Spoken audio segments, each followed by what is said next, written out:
I just picked up this Dreadnok torch. He is the 5th Dreadnok that I have in my collection so far, and I think that this figure needs to be looked at, and I usually don't do classified reviews anymore, and this isn't really a review, but I want to take a look at this figure out of the package and show you why I think he is an upgrade to the previous two Dreadnoks, Ripper and Buzzer. Now, before we take a look at Torch, I did want to talk about Duke and Scarlet here. These two figures were probably my first two figures that I got in 1983 with the swivel arm battle grip, and they do come on these vintage style cards and with that vintage looking artwork on it, and I just really like them. I like how they have the file cards in the back with the figures in that wave, and it just really brings me back.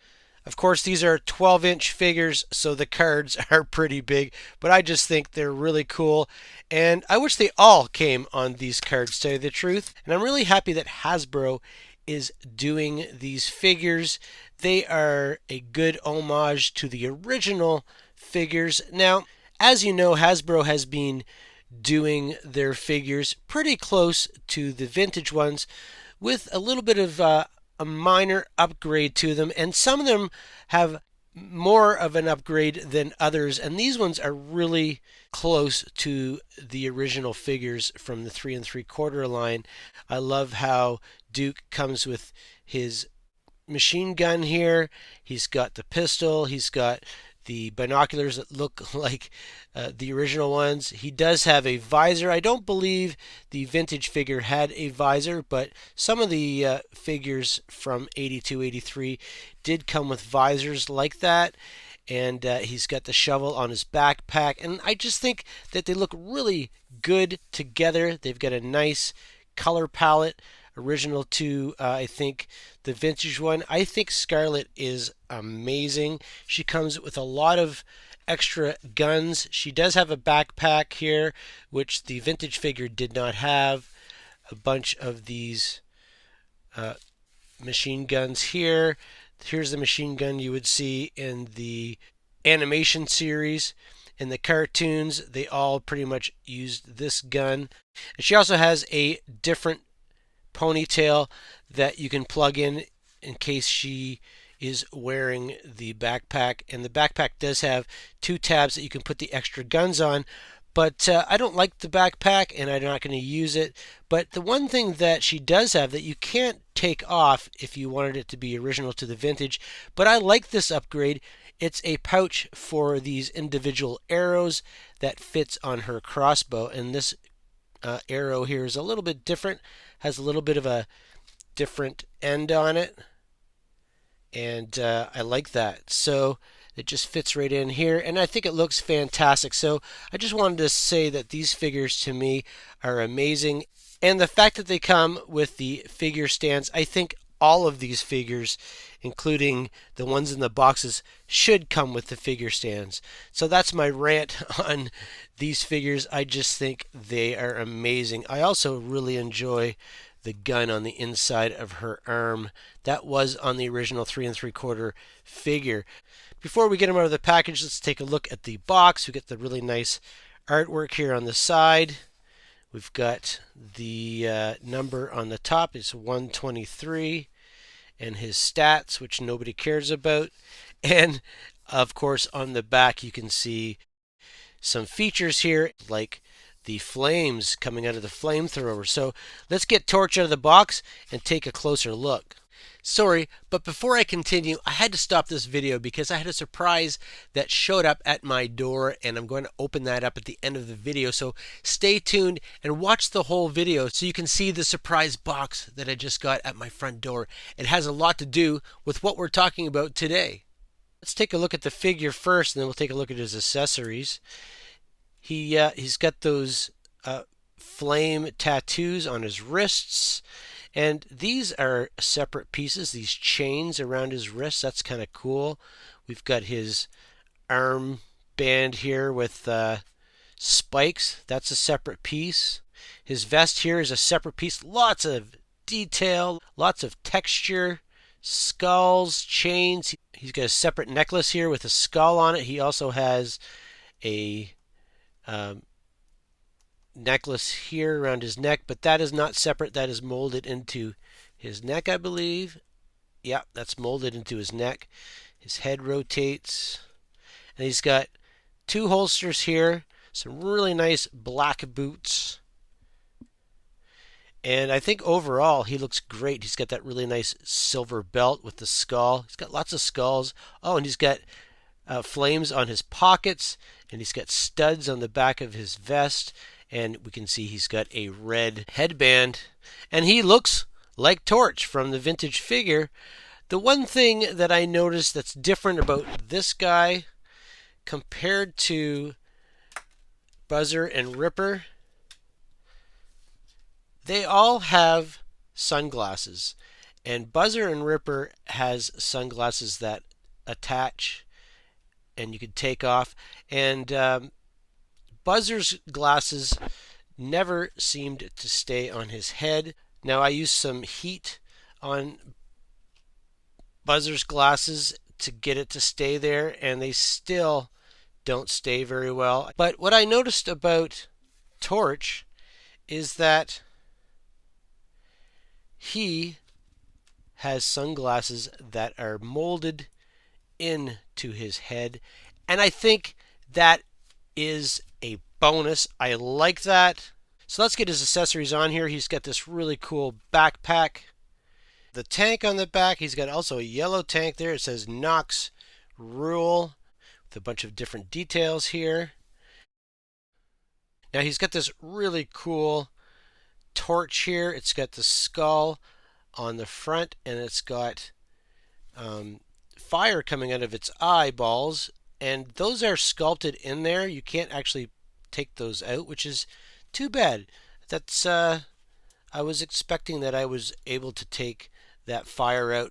I would assume that most people are probably going to be using the fire plugins, and here's the two here. I do like this one a lot, but on the box I believe this one was on it, and that's kind of cool. If you have less room and he's in behind other figures, this one will take up less space. And if you really want to take up less space, you can have it look like he's not even hitting the trigger yet, and we've got some fire just coming out of the very end. That's what he looks like with that. Now there's also a hose that you can plug in to his backpack right here, and you can plug in right here. And the thing I'm noticing about this is the whole time I was putting the accessories on the other two, the sunglasses kept falling off. And well, it's nice that this guy, you don't have to worry about that. You can pose him in any way that you want, and his sunglasses will stay on his head. I do like this, but I'm probably going to go with this one if I have the room on my shelf. So what I just received at my front door was Naugahyde. He comes with his warthog pork belly, I believe, and this must be his monkey Yobo. Now Naugahyde didn't come with a monkey with the original figure, the 3 3/4 one. We can see that they here in this catalog. This is the this collecting and completing official collector's guide, and it's not in there, and mine is complete. It doesn't have one, so it has to do with something maybe from the comic book or from the cartoon. Here's the art on the side of the box. We've got number 125, and here is his artwork on the back showing all the cool stuff he comes with. I just got it out of the box, and we're going to go through it together. I did notice a few things that was kind of weird. This is cool here. It looks like a case for his gun, and I think this came with Lowlight. I think he had the exact same case in black or gray. Here he is here. Let's grab this case out of his hand. It looks to be the same thing. Is the gun the same on the inside? And it is.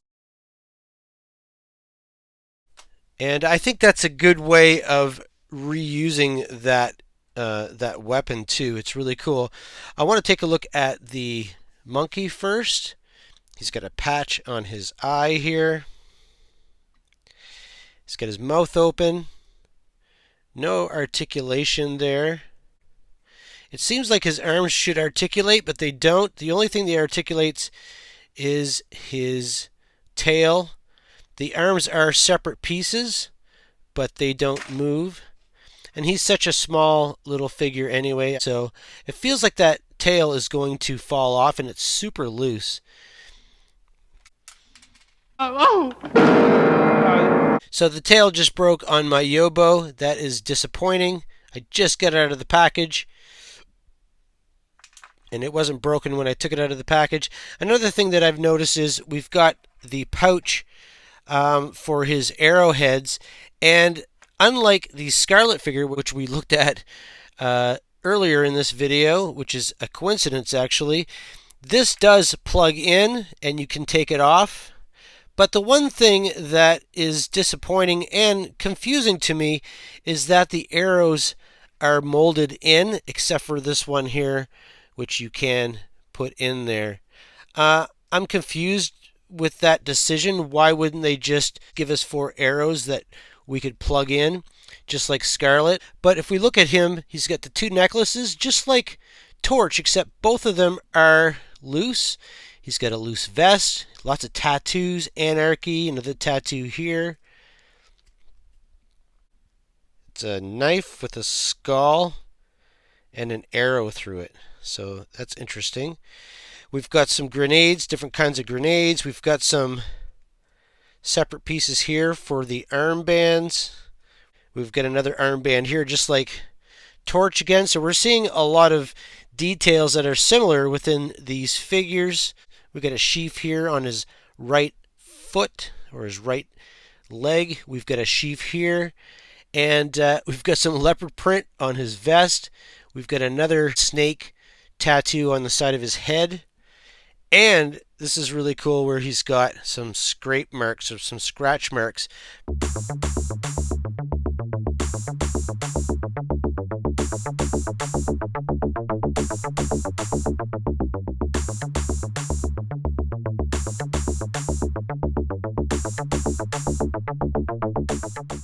This here probably holds his hatchet, and that probably holds the compound bow. So that's cool. He's got a place to put everything. I love that. That's awesome. What we could do is plug this in here, and then this has a plug into the case. So that's handy. So we can have all that plugged in. Now he does come with a hat. I'm pretty sure Naugahyde is an Aussie, so we've got that Aussie hat. And back when this came out, I think Crocodile Dundee was pretty popular, so that would make sense for them to have that kind of look. And then we have Pork Belly here, and I can see why this set is the cost of 2 figures because of, well, a broken monkey and all the accessories he comes with, but we also have this highly articulated warthog. He's got 2 points of articulation here and here, and 1 at the body. He's got articulation here.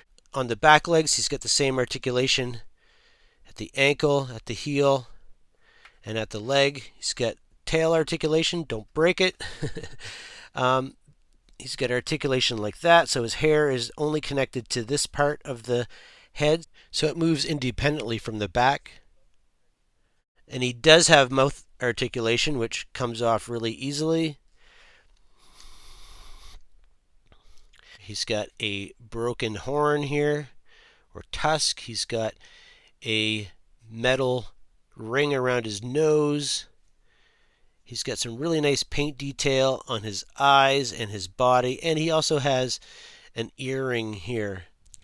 So here's my Dreadnok collection so far, and I'm super excited about this. So this is the only figure I didn't have when I was a kid. I had all of these, including Xandar, and also had Monkey Wrench, and I'm excited for those to come out so I can finish at least my collection that I had as a kid. But I'm really happy to have this figure. I think the hog is really cool, and I didn't notice this before, but he's got actually leg movement in and out like that on a ball joint, so I like that. Also, it was unfortunate that my monkey had a broken tail. I just glued that back on. Now he has zero articulation, so I'm sure he was supposed to, but yeah, that tail was broken, and that really sucks. And stay tuned for my next video. It's probably going to be a repair video coming soon. So thanks for watching this episode. I hope you enjoyed that.